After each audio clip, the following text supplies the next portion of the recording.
मित्रता इस संसार का एक ऐसा संबंध है जिसमें कोई स्वार्थ नहीं होता।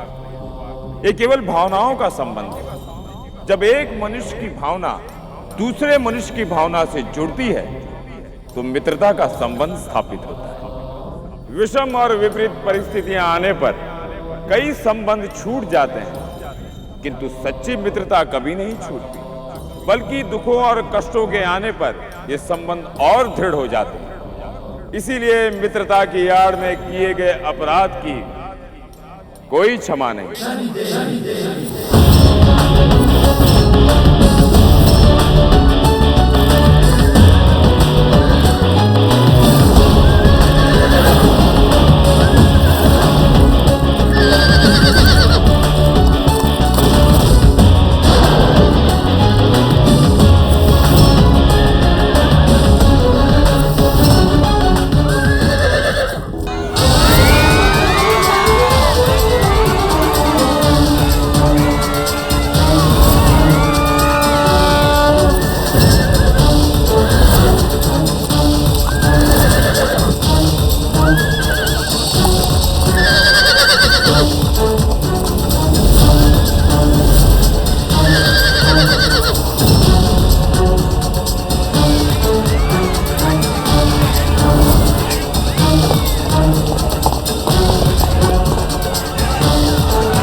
बाहु की जय हो।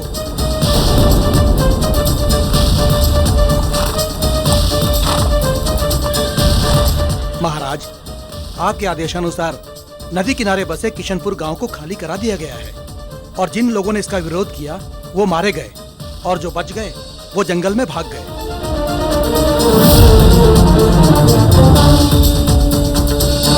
ये समाचार जब हमारी प्रिया चंद्रिका को मिलेगा तो वो मोरनी की तरह नाच उठेगी।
हमने आपसे कहा था ना कि आपकी ये घुंघरू सिर्फ हमारे लिए थिरकेगी। महाराज, ये चंद्रिका का रंग महल है और यहाँ वही होता है जो चंद्रिका चाहेगी।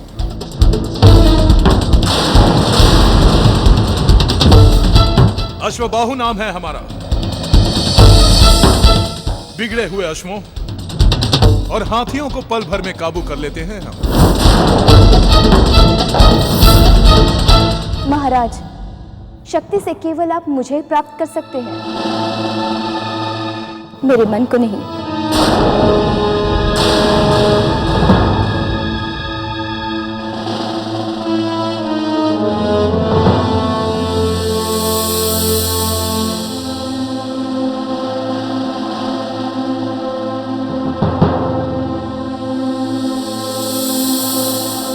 नर्मदा के किनारे एक शीश महल की इच्छा की थी हमने आपसे।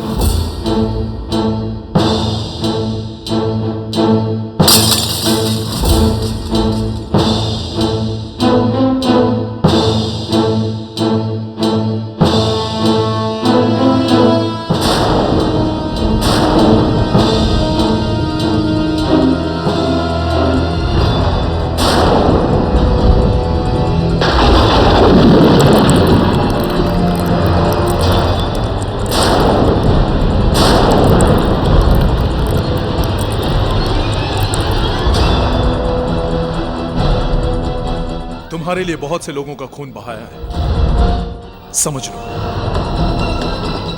शीश महल बन गया।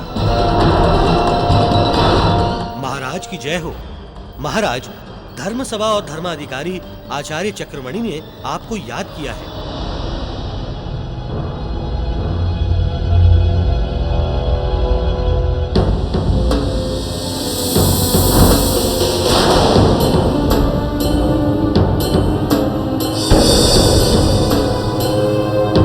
हमारे साथ बहुत अत्याचार हुआ है। महाराज ने सब कुछ छीन लिया है।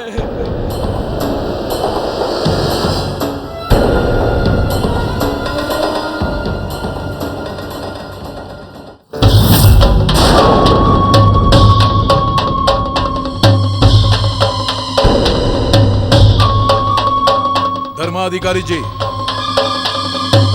आपने हमें बुलाया? हमने नहीं, इस धर्म सभा ने आपको बुलाया है राजन। और यह धर्म सभा आज आपसे यह जानना चाहती है कि आपने किशनपुर के प्रजा को इतनी घोर यातनाएं क्यों दी हैं।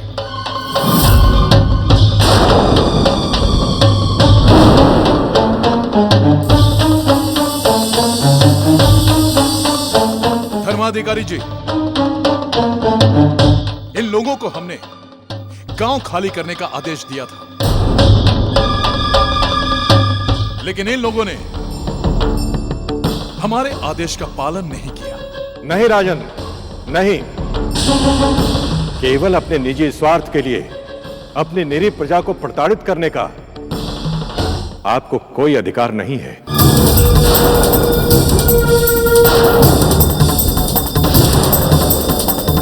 आप अपनी प्रजा के केवल एक सेवक हैं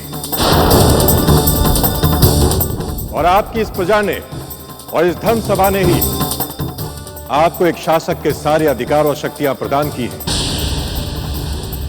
किंतु यदि आप इसी प्रकार मनमानी करते रहे तो आपको राज सिंहासन से उतार दिया जाएगा।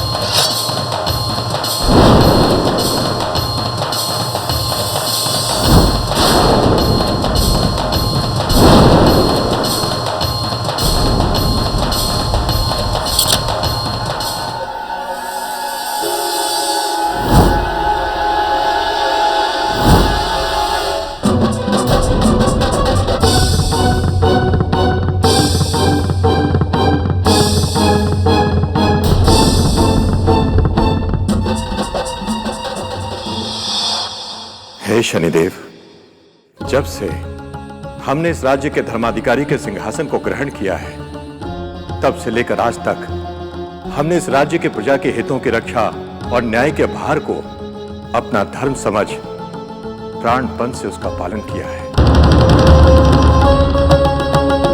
किंतु आज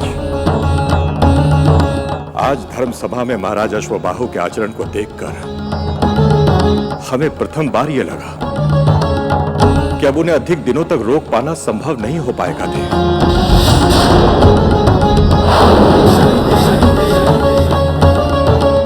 हे न्याय के सर्वोपरि देवता, हमारी आपसे विनम्र विनती है कि आप इस राज्य और इस राज्य की निरीह निर्दोष प्रजा की रक्षा कीजिए।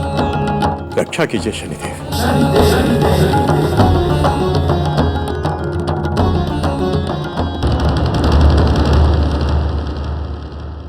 चक्रमणि, हम जानते हैं आप सदा धर्म और न्याय के मार्ग पर चले, किंतु राजा अश्वबाहु अत्याचार, पाप और कपट में लिप्त है। वो कभी प्रजा का हित कर ही नहीं सकता। चक्रमणि, एक राजा का अत्याचारी हो जाने का अर्थ है राज्य की निर्दोष प्रजा पर अत्याचार, किंतु हम किसी के साथ अन्याय नहीं होने देंगे। आज से अश्वबाहु पर हमारा घोर दंड आरंभ होता है।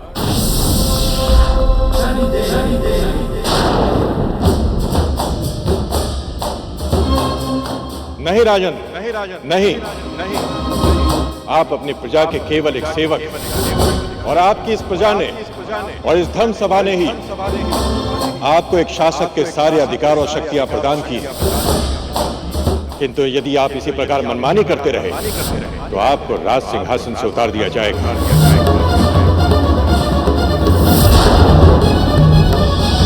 तो आपको राज सिंहासन से उतार दिया जाएगा।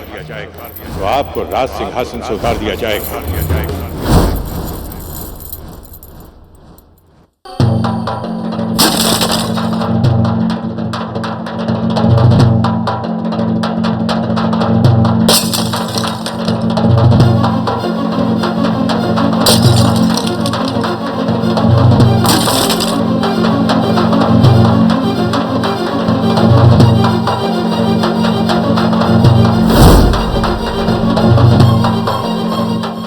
धर्म सभा हमारे मार्ग में नहीं आ सकता। उस धर्माधिकारी को मरना होगा, मरना होगा।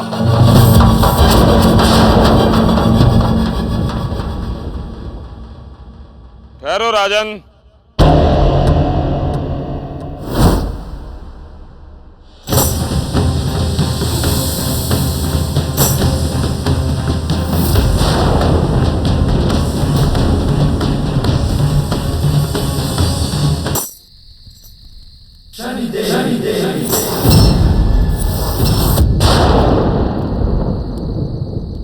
कौन हो तुम और यहां क्या कर रहे हो?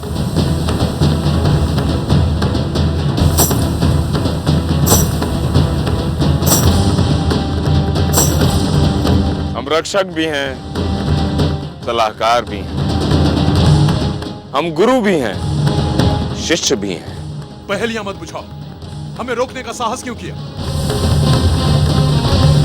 राजन, हम जानते हैं कि आप क्या करने जा रहे हैं। इस कर्म को करने के पश्चात क्या परिणाम होने वाला है, हम वो भी जानते हैं। यदि आपको विश्वास नहीं हो रहा तो स्वयं अपनी आंखों से देख लो।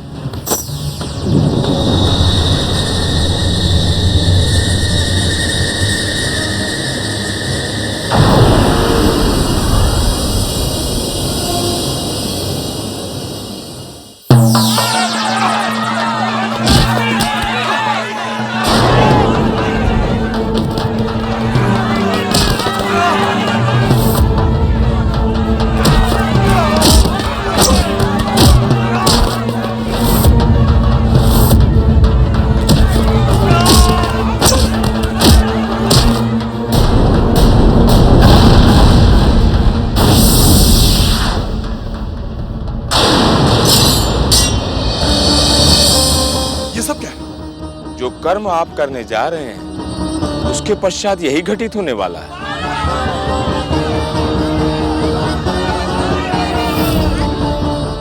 राजन, आपकी इस समस्या का एक समाधान है।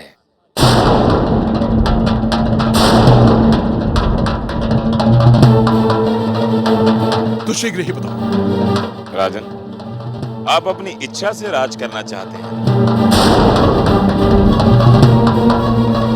तो धर्माधिकारी को मारने से अच्छा है आप किसी अपने हितैषी विशेष मित्र जो आपका भला चाहता हो धर्माधिकारी बना दीजिए। ऐसा मित्र जो आपकी हर बात को मान ले, ऐसा साथी जो आपके हर निर्णय को आंख बंद करके स्वीकार कर ले।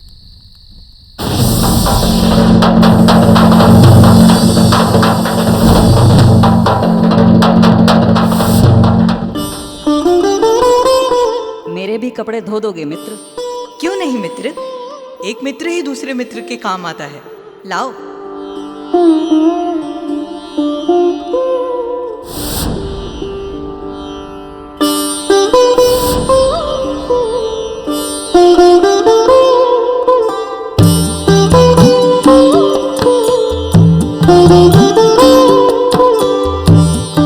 और चाहिए?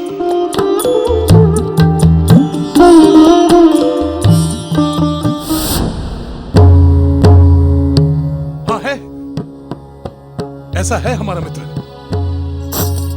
तो समझ लीजिए, उसके धर्माधिकारी बनते ही आपकी समस्या समाप्त और आपका मनचाहा राज आरंभ।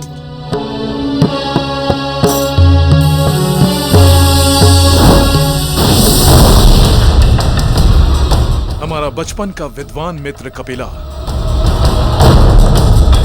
उसका असीम ज्ञान गुरुकुल में भी हमारे काम आता था और अब राजकाज में भी काम आएगा।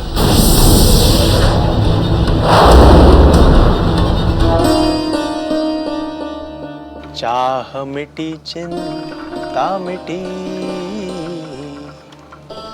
मनवा बे परवाह।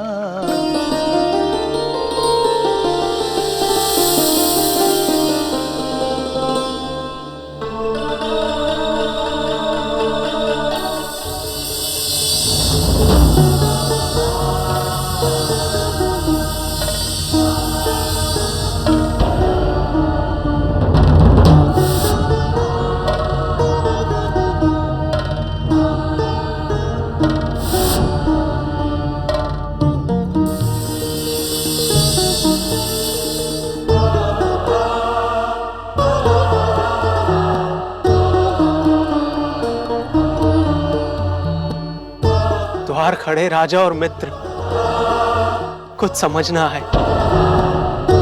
पैर पड़ूं या गले लगूं, कोई ये बतलाए। मित्र मित्रों के पैर नहीं पड़ते, उनका स्थान तो हृदय में होता है। आओ मित्र।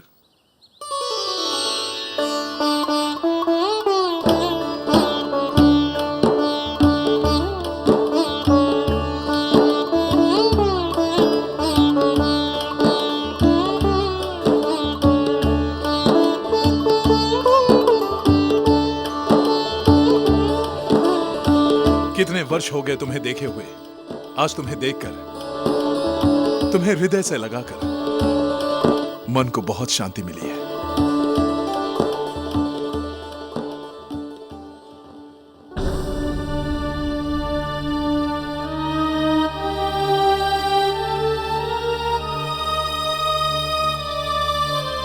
तुमसे एक गाय मांगी थी मित्र, तुम्हें वो भी याद न रहा? मित्र कपिला, हम बहुत ही लज्जित हैं, परंतु तुम्हें यह नहीं पता, हम तो केवल नाम के राजा रह गए हैं। हम तो केवल नाम के राजा रह गए हैं। क्यों मित्र, ऐसी क्या बात है?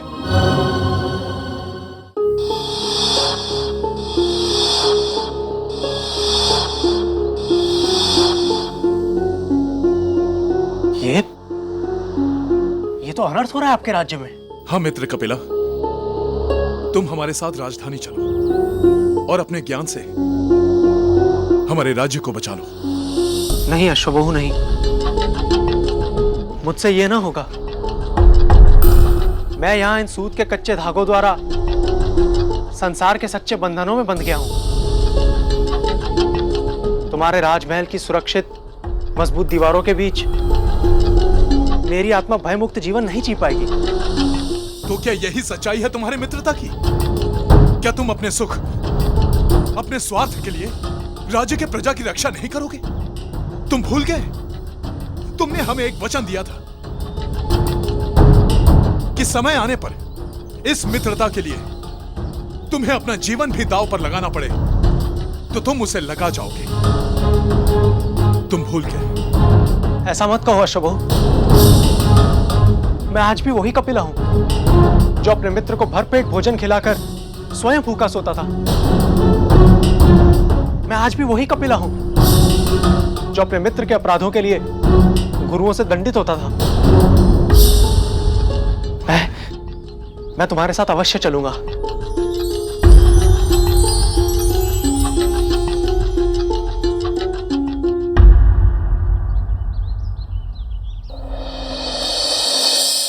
अश्वबाहु, तुम हमारे ही बताए हुए मार्ग पर चल रहे हो।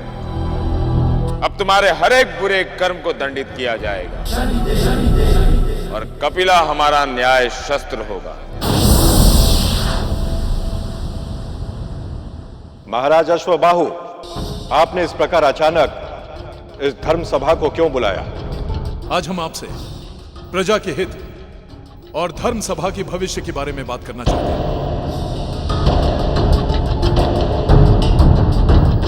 धर्माधिकारी जी, अब आयु की जिस अवस्था में है उसमें आपको सदा अपने उत्तराधिकारी की चिंता रहती है, पर हमारे पास एक ऐसा व्यक्ति है जो आप ही की तरह विद्वान तथा इस पद के लिए उपयुक्त है।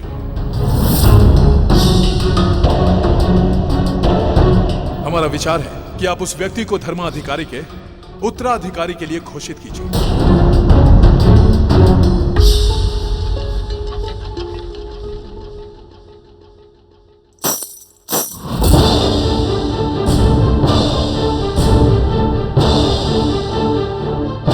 यदि आप लोग अश्वबाहु की बातों से सहमत नहीं हैं,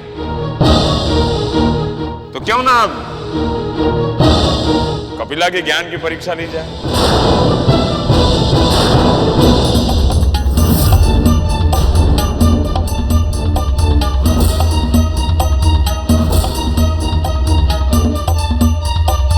कदाचित आप ठीक कह रहे हैं महोदय। हम स्वयं इन सज्जन के ज्ञान की परीक्षा लेंगे।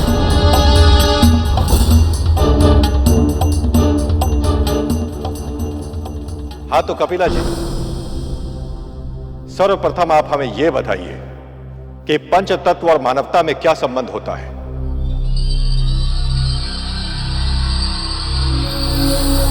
पंच तत्व से बने मानव, मानव से उपजे मानवता, और मानवता जो करे मानव, उसे प्रभु ले स्वर्ग के लिए स्वीकार।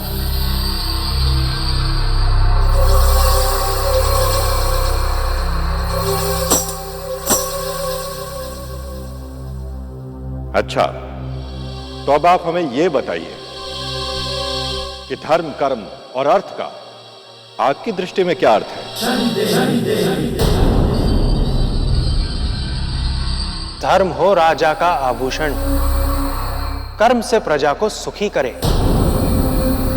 अर्थ से राज्य जुड़ा रहे, ऐसा राज्य ही स्वर्ग कहलाए।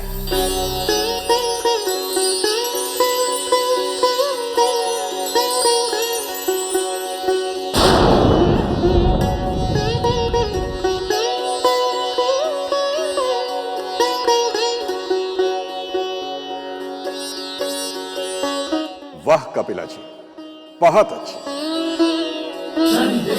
राज्य, धर्म, कर्म, अर्थ, पंच तत्व और मानवता का जो सूक्ष्म वर्णन आज आपने किया है, वो ये सिद्ध करता है कि जीवन के प्रत्येक पहलू के बारे में न केवल आपको सूक्ष्म ज्ञान है, बल्कि उनका प्रत्यक्ष अनुभव भी आपने प्राप्त किया है।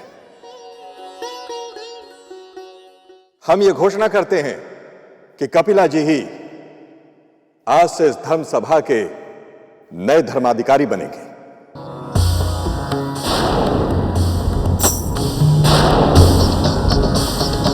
और ये धर्म सभा आज से इन्हीं के मार्गदर्शन और देखरेख में कार्य करेगी।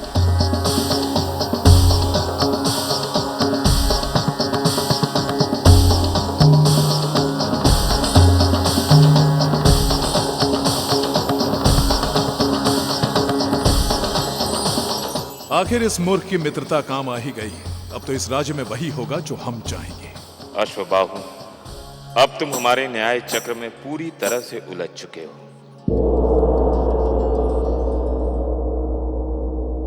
वीरमणि, राज्य में जितने भी साहूकार तथा धनी सेठ हैं, उनकी दौलत लूटकर हमारे खजाने में जमा करा दो। जो आज्ञा महाराज। और उदय, तुम हमारे राजभवन में एक रंगशाला बनवाओ और जितनी भी सुंदर कन्याएं हैं उनको हमारी सेवा में लगवा दो। और तुम उन सब गांव वालों को मार डालो जिन्होंने हमारे विरुद्ध अपनी आवाज उठाई है। जो आज्ञा।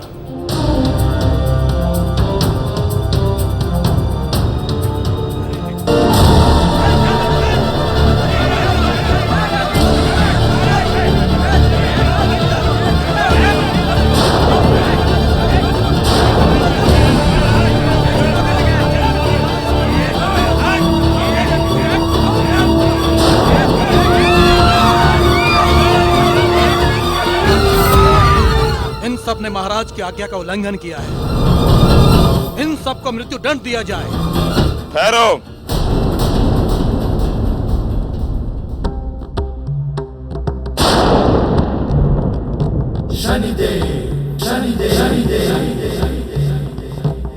तुम इन लोगों को मृत्यु दंड नहीं दे सकते। कौन रोकेगा हमें? जय जय शनिदेव, जय जय जय जय शनिदेव।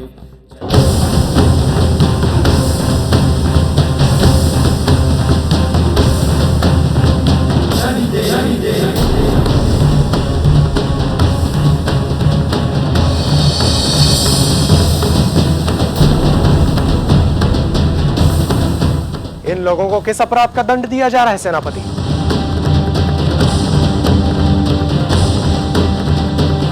धर्माधिकारी जी, इन लोगों का अपराध हम बताते हैं।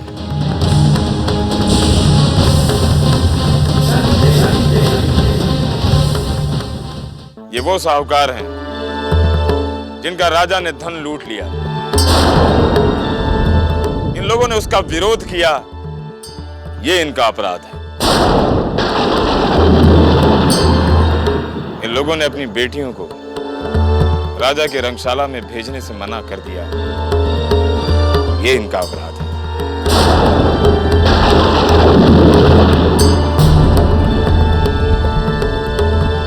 इन किसानों ने राजा के मनोरंजन के लिए अपनी धरती मां को देने से मना कर दिया, ये इनका अपराध है।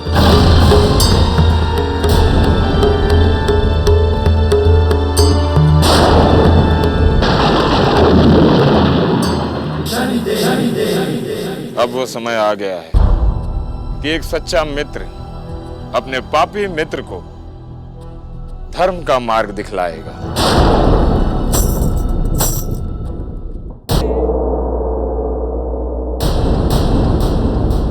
अश्वबाहु, अश्वबाहु, अश्वबाहु।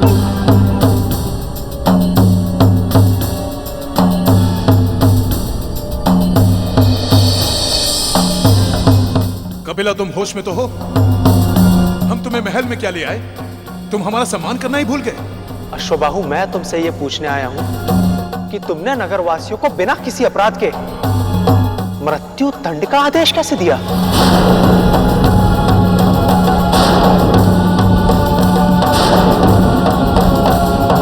कपिला, तुम इन सब व्यर्थ की बातों पर ध्यान ना दो तो तुम्हारे लिए अच्छा होगा।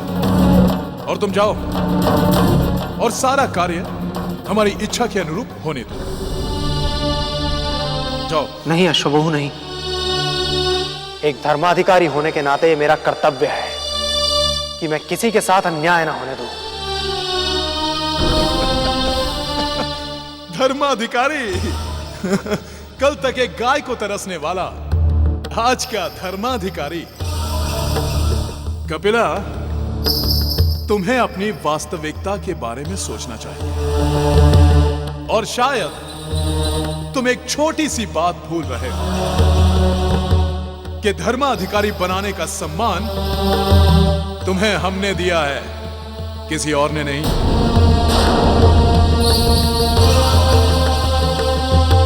वरना हमारा महल तो दूर, तुम हमारे राज्य में भी प्रवेश करने के योग्य नहीं थे।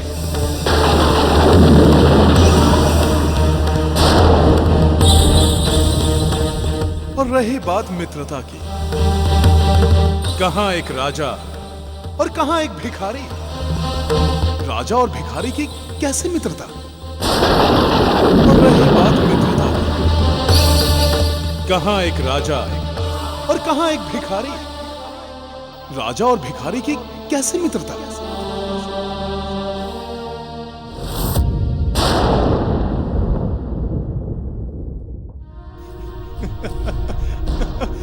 धर्माधिकारी कल तक एक गाय को तरसने वाला आज का धर्माधिकारी। कपिला, तुम्हें अपनी वास्तविकता के बारे में सोचना चाहिए।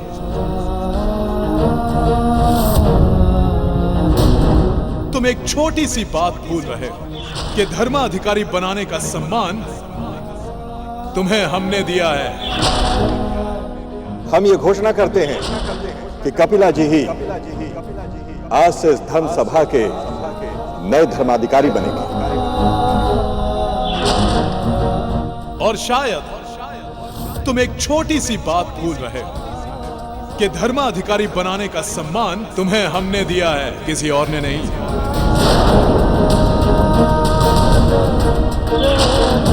कहां एक राजा और कहां एक भिखारी? राजा और भिखारी की कैसे मित्रता?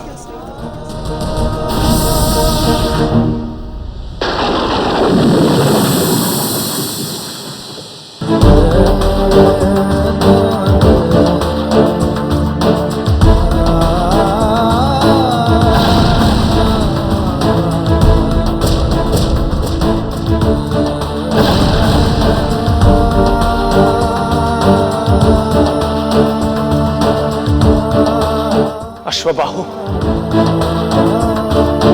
तुमने मेरी मित्रता को कलंकित करके मेरे साथ बहुत बड़ा छल किया है।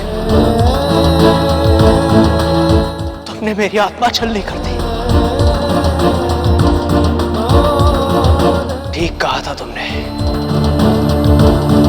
मुझे अपनी वास्तविकता का ध्यान रखना चाहिए था।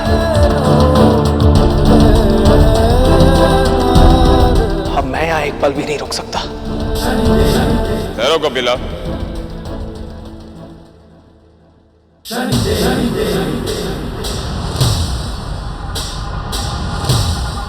कहां जा रहे? तुम तो इस राज्य के धर्माधिकारी हो, तुम्हें नहीं लगता?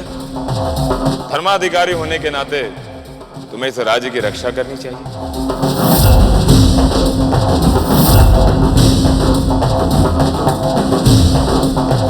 कपिला, किसी भी परिस्थिति में धर्म की रक्षा सर्वोपरि है।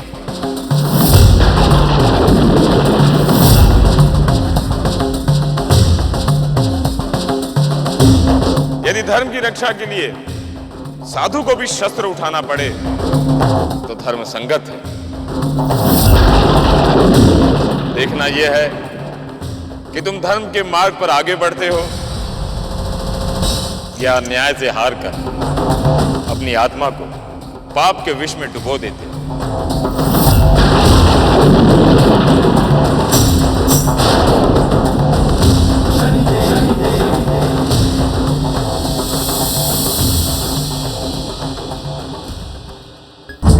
हमारे विरुद्ध आवाज उठाने वालों, आज कोई भी धर्माधिकारी तुम्हें नहीं बचाएगा। नहीं अश्वबाहु,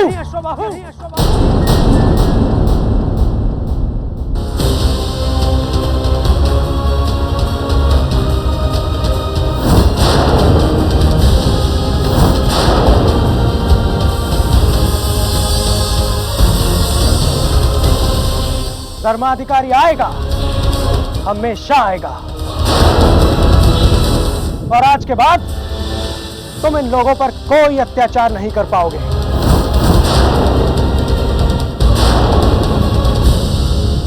कौन बचाएगा इन्हें? कौन रोकेगा हमें? मैं रोकूंगा तुम्हें, मैं रोकूंगा तुम्हें। भार्गव का शिष्य कपिला रोकेगा तुम्हें। भार्गव का शिष्य कपिला रोकेगा तुम्हें।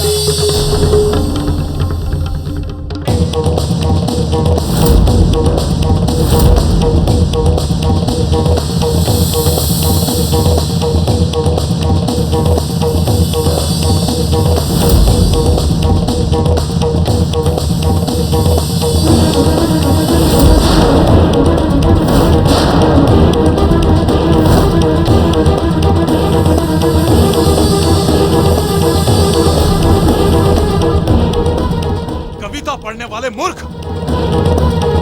अपनी सीमाओं में रहो। तुम भूल रहे हो कि तुम अश्वों के बराबर शक्ति रखने वाले अश्वबाहु के सामने खड़े हो।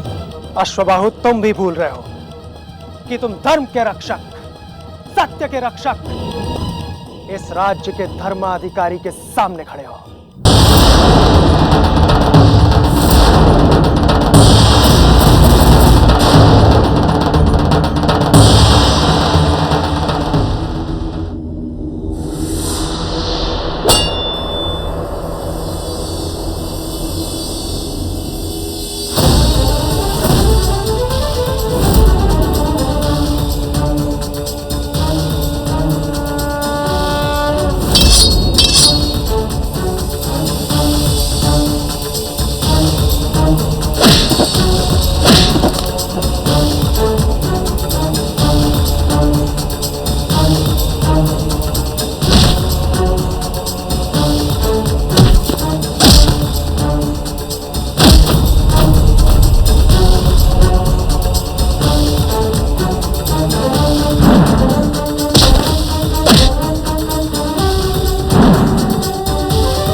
प्रजा का दोषी है तो प्रजा ही इसे दंड देगी।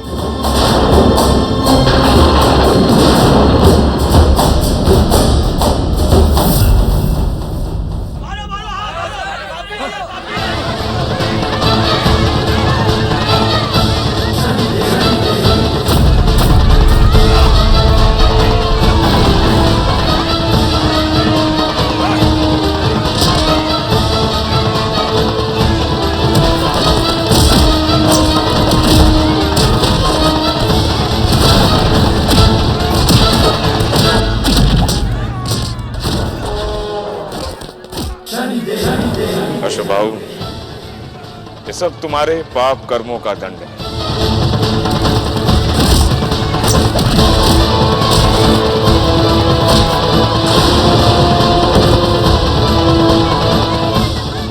मित्र कपिला, मुझे इनसे बचा लो। तुम मेरे मित्र हो, मेरी इनसे रक्षा करो। मैं अपने मित्र को नहीं मरने दूंगा, लेकिन तुम्हारे पापों को मरना होगा।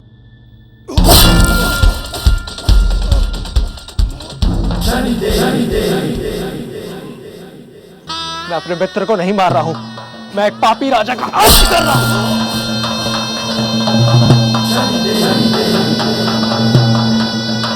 हमारी मित्रता के लिए तुम्हें मरना होगा। तुम मेरे मित्र सदा रहोगे, लेकिन एक अधर्मी राजा नहीं।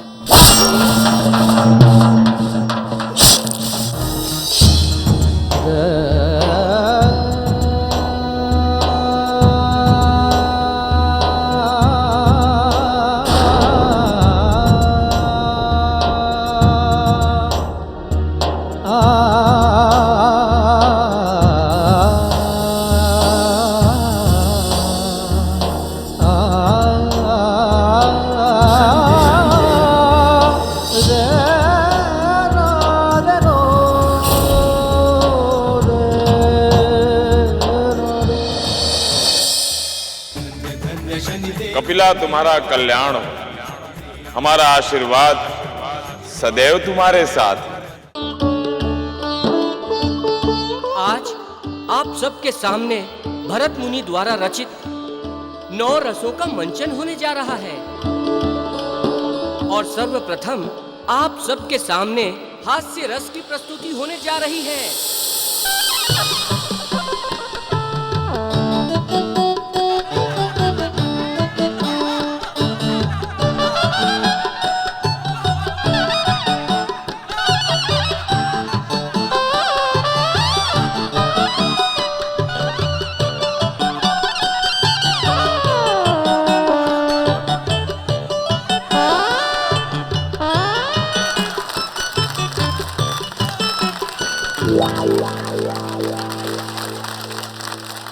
नारायण नारायण।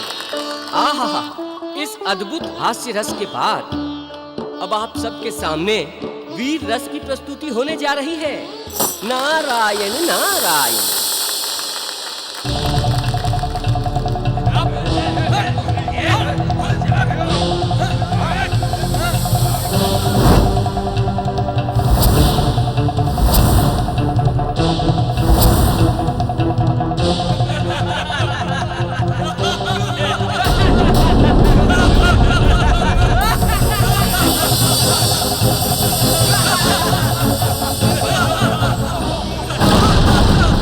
धर्मपुत्र, ये क्या अनर्थ कर रहे हो?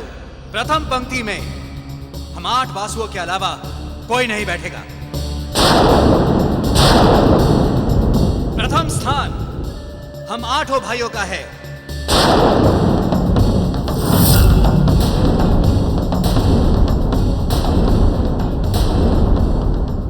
वासुओं, ये आप सब क्या कह रहे हैं? यहाँ उपस्थित सभी गणमान्यों को उनकी श्रेष्ठता के आधार पर ही स्थान प्राप्त है।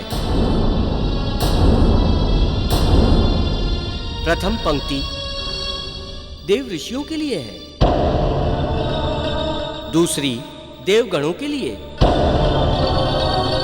इसीलिए आप सबका स्थान सबसे अंतिम पंक्ति में रखा गया है। देवर्षि नारद, हमें श्रेष्ठता का ज्ञान मत दीजिए। जो सबसे शक्तिशाली है वही सबसे श्रेष्ठ है, और यहाँ हम 8 भाइयों से शक्तिशाली कोई नहीं है, तो सर्वश्रेष्ठ हम हैं। भ्राता, ये ऋषिगण ऐसे नहीं मानेंगे। इन्हें यहाँ से बलपूर्वक बाहर निकाल देते हैं। चलो।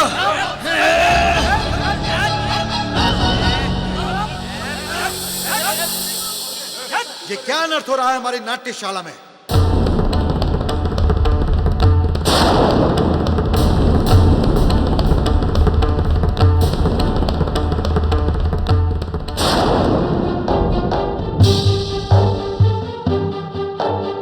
भरत मुनि ऋषि, हम तो केवल वीर रस प्रस्तुत कर रहे थे।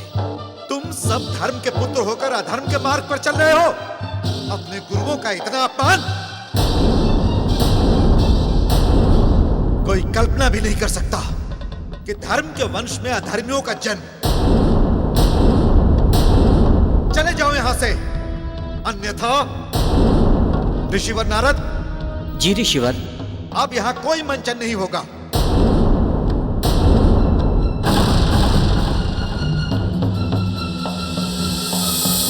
लगता है भरत मुनि जी को हम वासुओं की श्रेष्ठता रास नहीं आई।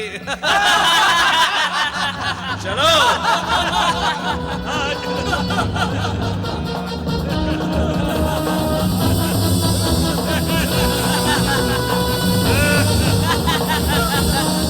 विनाश काले विपरीत बुद्धि। ये वासु जिस मार्ग पर चल रहे हैं वो मार्ग इनकी मां के लाड प्यार ने ही इन्हें दिखाया है। नारायण नारायण। माते,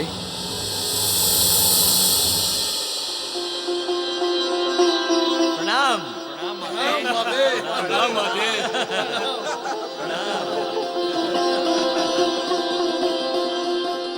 माते, हमने आगे की पंक्ति में बैठे हुए सारे ऋषियों को ये बलपूर्वक समझा दिया है कि इस संसार में आगे का स्थान केवल वासुपुत्रों का है।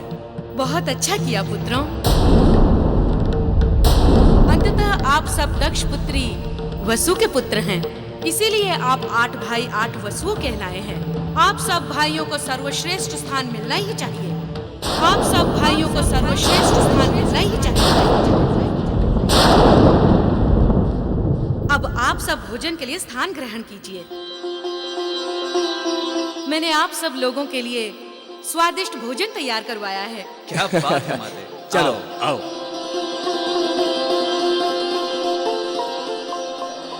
देवी वासु,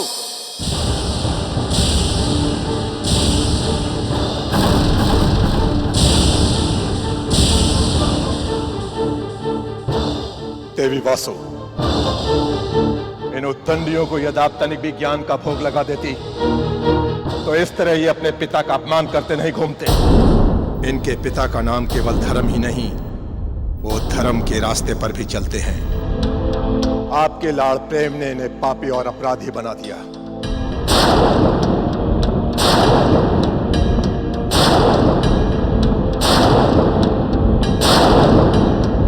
ऋषिवर भरत मुनि की नाट्यशाला में आज इन आठों ने वो अपराध किया है जिससे सभी देवताओं के सामने हमारा सर झुक गया। स्वामी, कोई अधर्म नहीं किया मेरे पुत्रों ने।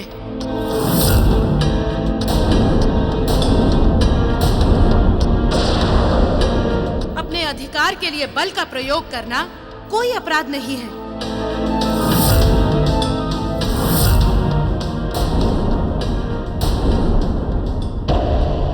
वाह देवी वासु,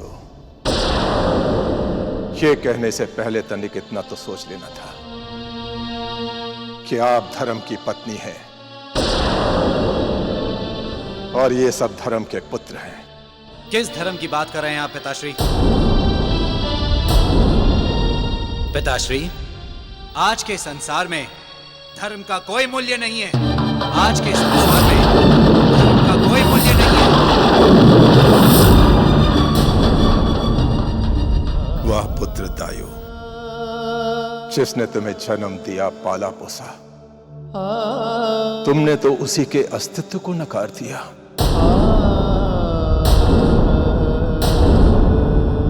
तुम जैसे कपूतों के पिता के लिए तो ये संपूर्ण संसार नरक मात्र है। नरक मात्र है।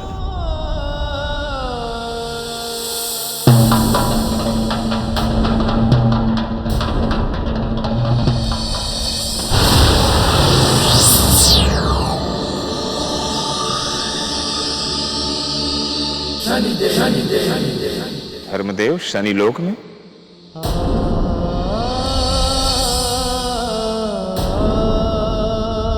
धर्मदेव, आपकी आंखों में आंसू? शनिदेव, जिस धर्म के पुत्र ही अधर्म के मार्ग पर निकल पड़े, पाप और अत्याचार करने लगे, उस धर्म पिता की आंखों से केवल अश्रु ही बह सकते हैं। हे न्याय के देवता शनिदेव, इससे पहले कि मेरे पुत्रों के द्वारा इस संसार से धर्म का सर्वनाश हो जाए, आप उन्हें सही मार्ग पर लाने की कृपा करें। यही विनती लेकर मैं आपके पास आया हूं। धर्मदेव, हम आपके मन की व्यथा को समझ गए हैं। आप चिंता न करें, हम आपके पुत्रों को धर्म और सत्य के मार्ग पर अवश्य लाएंगे। आपका बहुत बहुत धन्यवाद।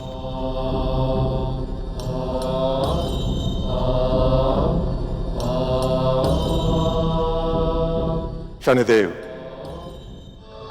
मेरे पुत्रों को धर्म के मार्ग पर लाने के लिए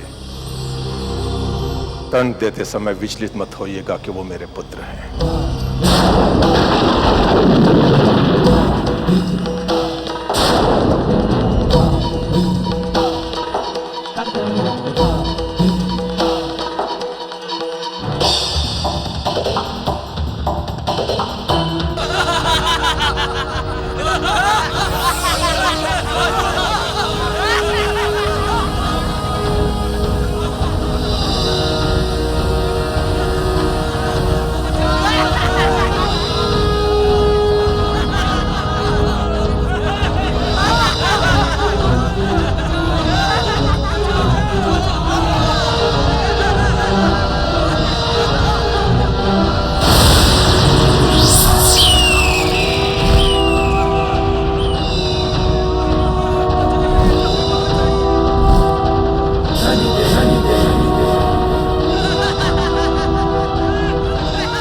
सब वासुओं में अधर्म की सारी सीमाएं पार कर चुके हो।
ये कौन सा तरीका है हमारा मार्ग रोकने का?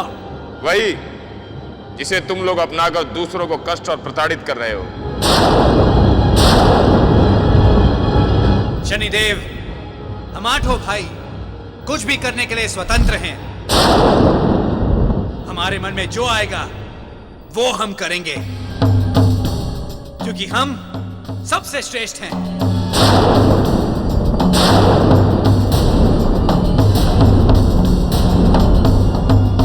वासुओं, इस सृष्टि में कोई भी प्राणी अपने कर्मों से श्रेष्ठ होता है। तुम लोग ऐसा कार्य करो जिसके लिए तुम्हारा जन्म हुआ है, अन्यथा हमारे दंड द्वार को खुलने में समय नहीं लगेगा।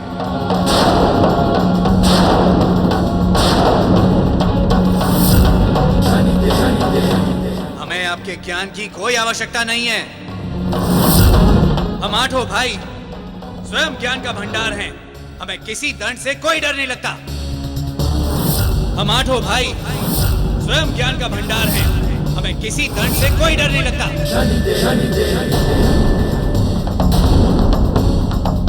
वासु, तुम लोग नीति अनीति की सारी सीमाएं पार कर चुके हो। अब तुम लोगों को दंडित करने का समय आ चुका है।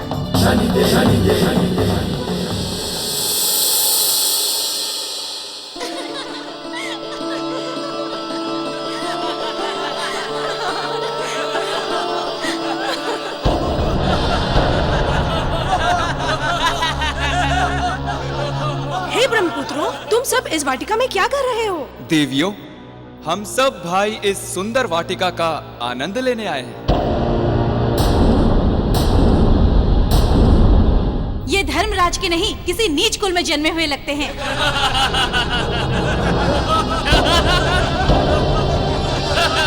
चलो यहाँ से।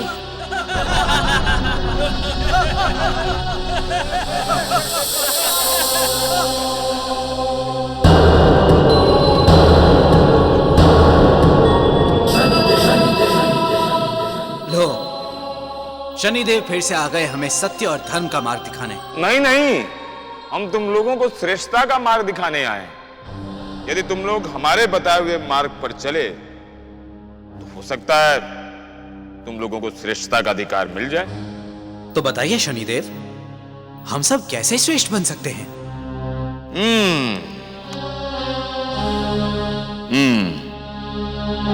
मार्ग तनिक कठिन है। जल्दी बताइए शनिदेव, ऐसा कौन सा कार्य है? पृथ्वीलोक पर ऋषि वशिष्ठ का आश्रम है।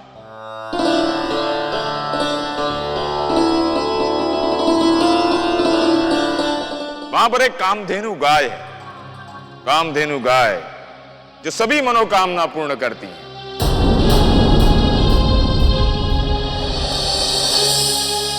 यदि तुम सब लोग उस कामधेनु गाय को यहां स्वर्ग लोक में ले आए तो तुम लोगों की सारी मनोकामनाएं पूर्ण हो सकती हैं।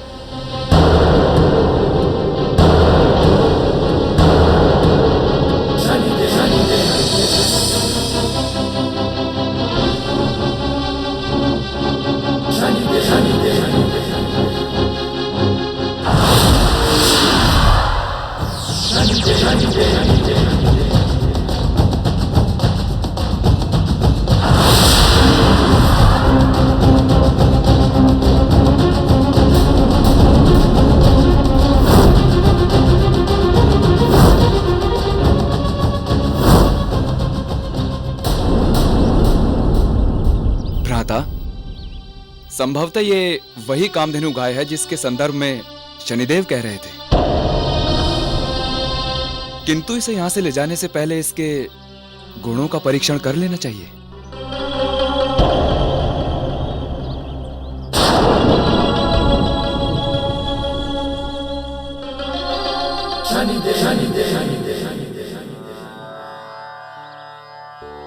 खाइए अपना भोजन।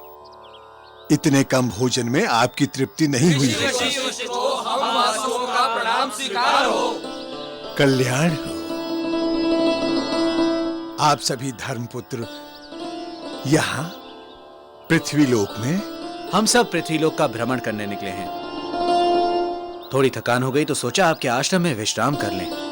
मेरे आश्रम में मैं आप सबका हृदय से स्वागत करता हूं। ऋषिवर, बड़ी ही प्रबल भूख लगी है, किंतु इस समय इस आश्रम में भोजन की व्यवस्था तो नहीं हो पाएगी। ना धर्मपुत्र, ऐसा ना कहें। माता कामधेनु के होते हुए हमारे आश्रम में किसी भी वस्तु की कमी हो ही नहीं सकती है। आप विराजिए, मैं आपके भोजन की व्यवस्था करता हूं।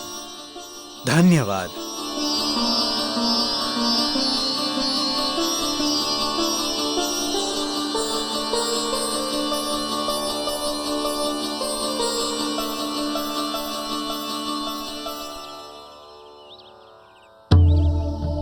हम जानते हैं माते कि ये समय आपके भोजन करने का है, किंतु माते, हमें अपने अतिथियों की सेवा के लिए भोजन की आवश्यकता है। माते, मेरी इस विनती को स्वीकार करें और कृपा करके मुझे भोजन प्रदान करें।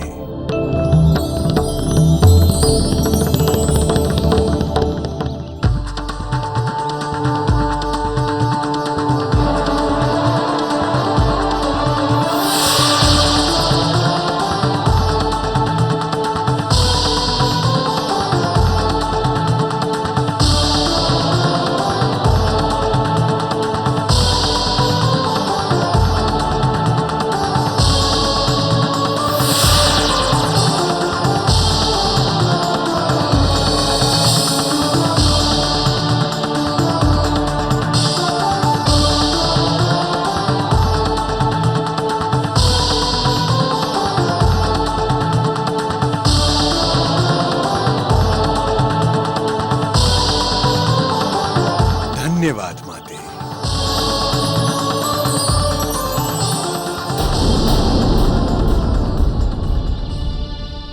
क्या हुआ धर्मपुत्रों, आप भोजन क्यों नहीं ग्रहण कर रहे हैं?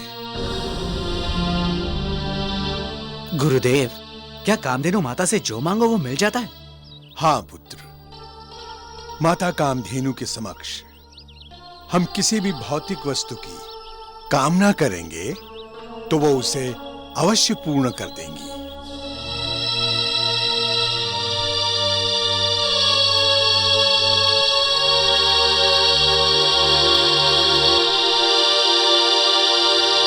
गुरुदेव, हम सोच रहे थे कि आज रात्रि यहीं विश्राम कर लें और कल चले जाएं। सौभाग्य, ये मेरा सौभाग्य होगा जो मुझे आप जैसे देव पुत्रों की सेवा करने का सुअवसर प्राप्त होगा।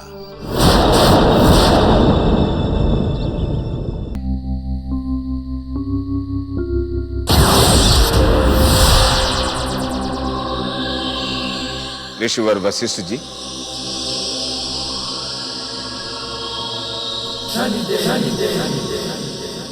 शनिदेव,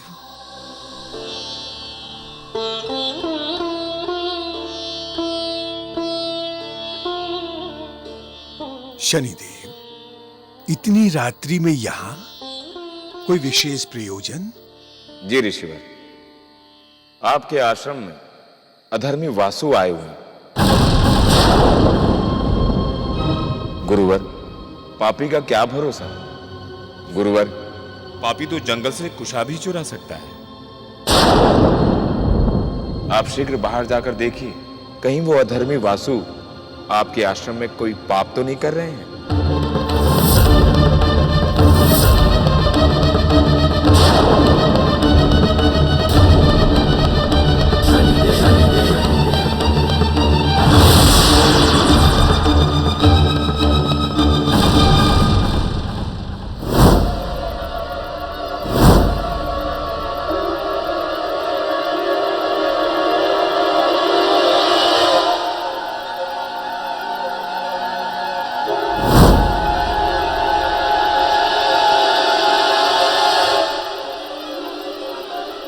रुक जाओ पापियों।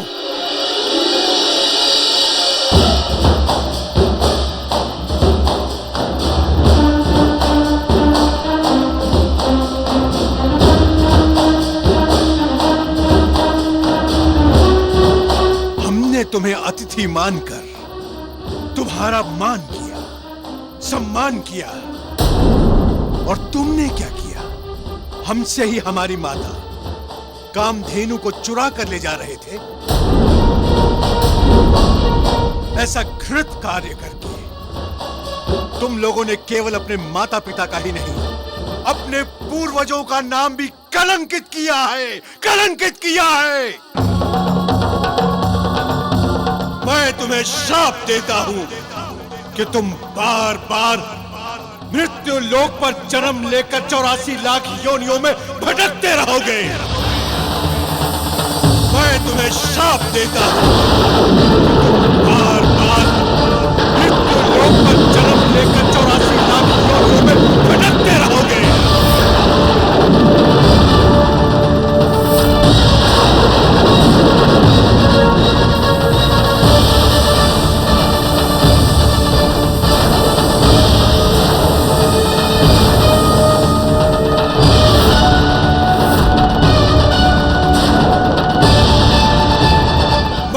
श्राप देता हूं दायो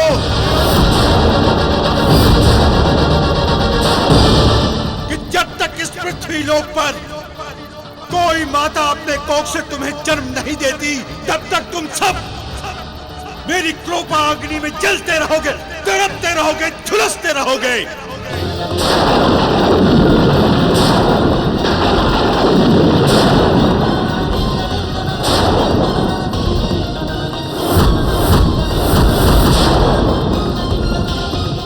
तो इनके बड़े भाई थे, तुम चाहते तो इनको ये अपराध करने से रोक सकते थे,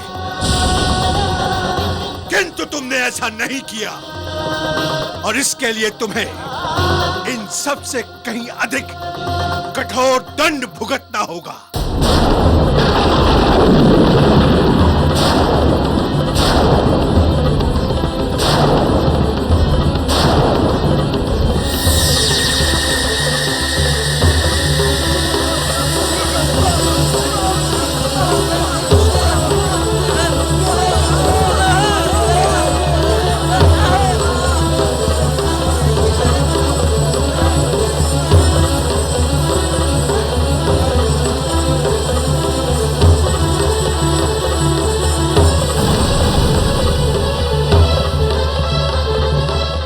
वही दंड मिला है जिसके तुम लोग भागीदार हो।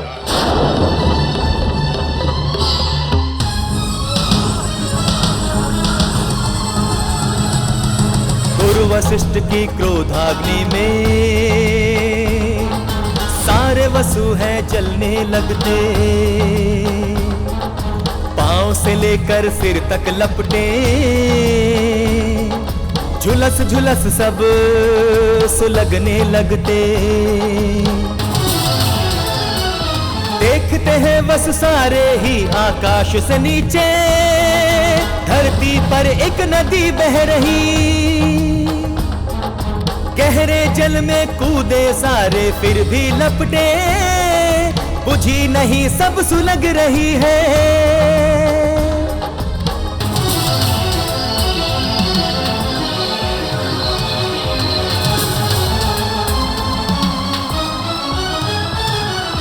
मांगे सहायता देवताओं से पर देवों ने भगा दिया, जाते सप्त ऋषियों के लोक में, ऋषियों ने भी मना कर दिया।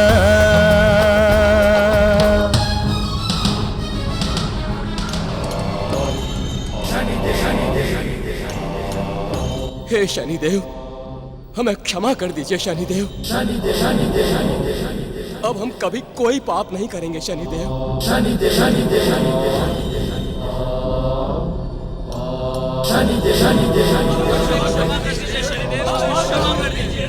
यदि क्षमा मांगना ही है तो जाओ अपने पिता धर्मदेव से मांगो, जिनके तुम सब लोग सबसे पहले अपराधी हो।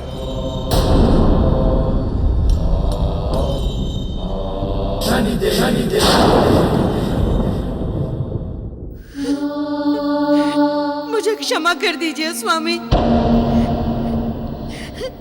देखिए,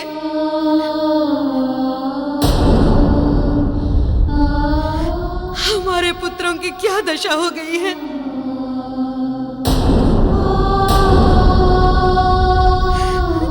इन्हें भी क्षमा कर दीजिए। हम आपके अपराधी हैं। हमें क्षमा कर दीजिए पिताश्री, हमें क्षमा कर दीजिए।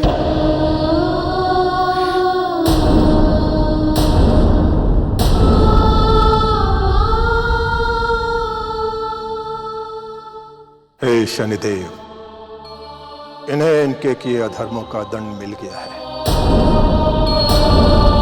यदि संभव हो सके तो इन्हें मुक्ति का मार्ग दिखाइए, जिससे इनका उद्धार हो सके।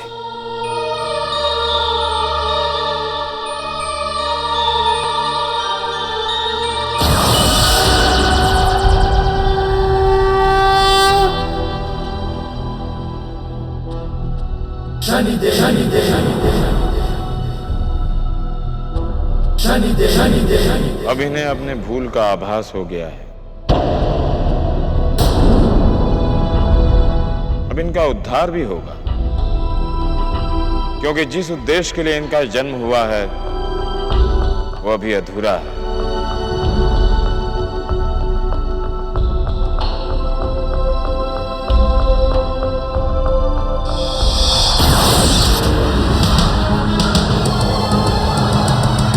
वसुओं के उद्धार हेतु शनिदेव का न्याय चक्र है चलने लगा।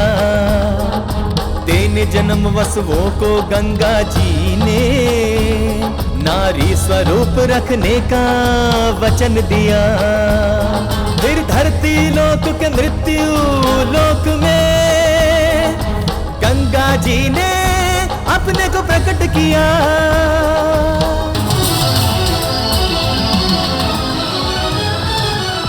हस्तिनापुर के राजा शांतनु जी गंगा के दिव्य रूप पर मोहित होते। वैदिक विवाह गंगा से करेंगे, उनके समक्ष प्रस्ताव है रखते।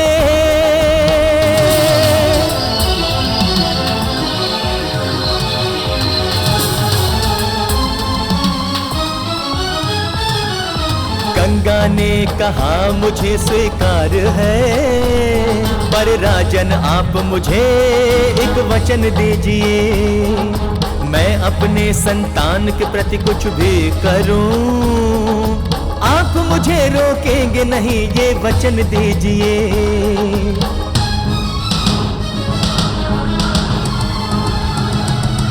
शांतनु ने कहा मुझे स्वीकार है, हे गंगे मैं तुम्हें वचन हूँ देता। रोकूंगा नहीं मैं आज वचन हूँ देता। रोकूंगा नहीं मैं आज वचन हूँ देता।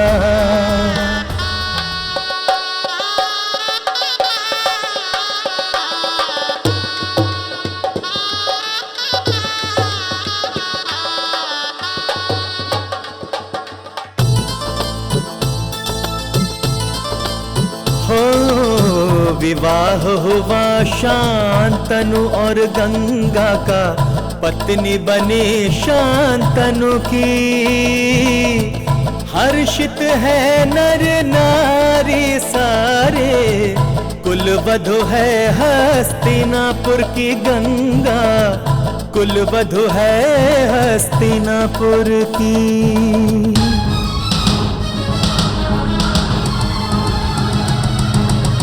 तरह गंगा जी ने अपने गर्भ से 7 वसुओं को गंगा जल में डुबोती। जैसे ही जन्म लिए उन्हें मृत्यु देकर मृत्यु लोक से उनका उद्धार है करती।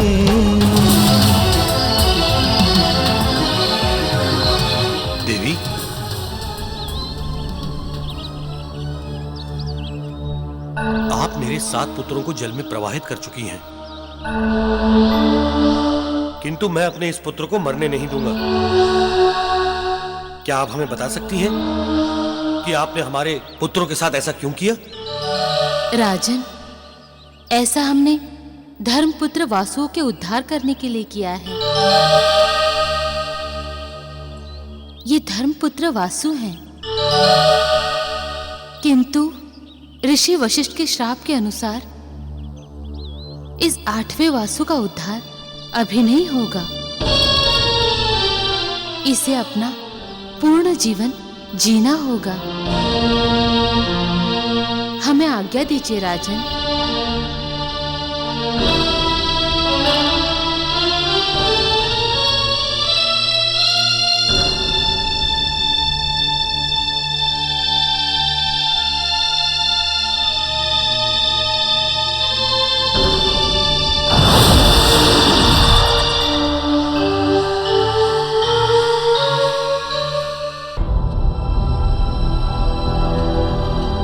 तुम 7 भाइयों का तो गंगा मैया ने उद्धार कर दिया, धर्म के ज्येष्ठ पुत्र दायो, किंतु दायो ने जो कामधेनु माता के साथ अपराध किया है उसका दंड तो उसे भोगना ही होगा। और उसका दंड यह है कि वो अपना शेष जीवन पृथ्वीलोक में बिताएगा, और वो जब तक पृथ्वीलोक से स्वर्गलोक नहीं आ जाता तुम सब लोग उसकी यही प्रतीक्षा करोगे।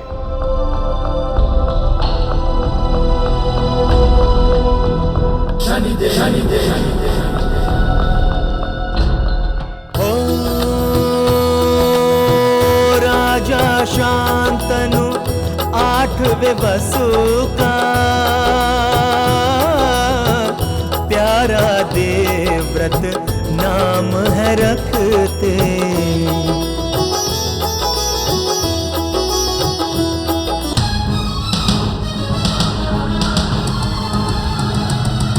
राज्य सिंहासन की सेवा करके देवव्रत भीष्म पिता कहलाए।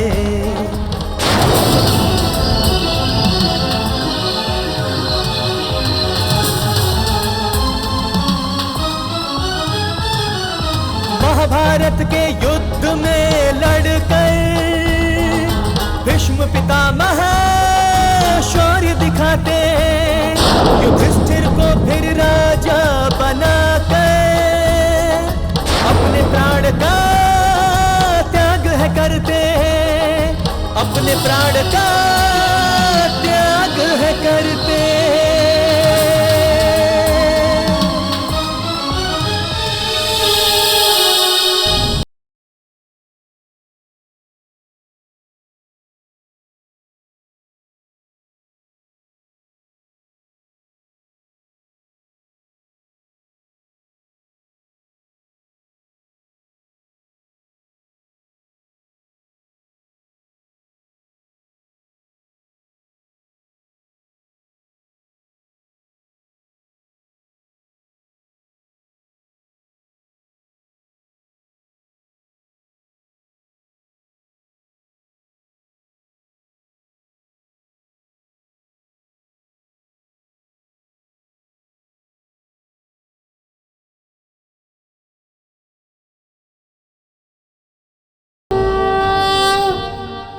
हे अग्निदेव,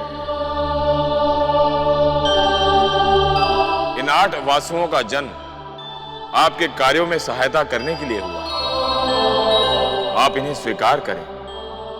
आज से अग्नि के जो भी कार्य होंगे ये वासु ही करेंगे। जैसी आपकी आज्ञा शनिदेव।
के अनुसार अग्नि कार्य सौंपे गए।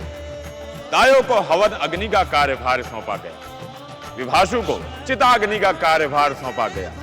सोम और धर को विनाशकारी अग्नि का कार्यभार सौंपा गया। आज भी 8 वासु इस सृष्टि में अपने अग्नि कार्य में क्रियान्वित हैं।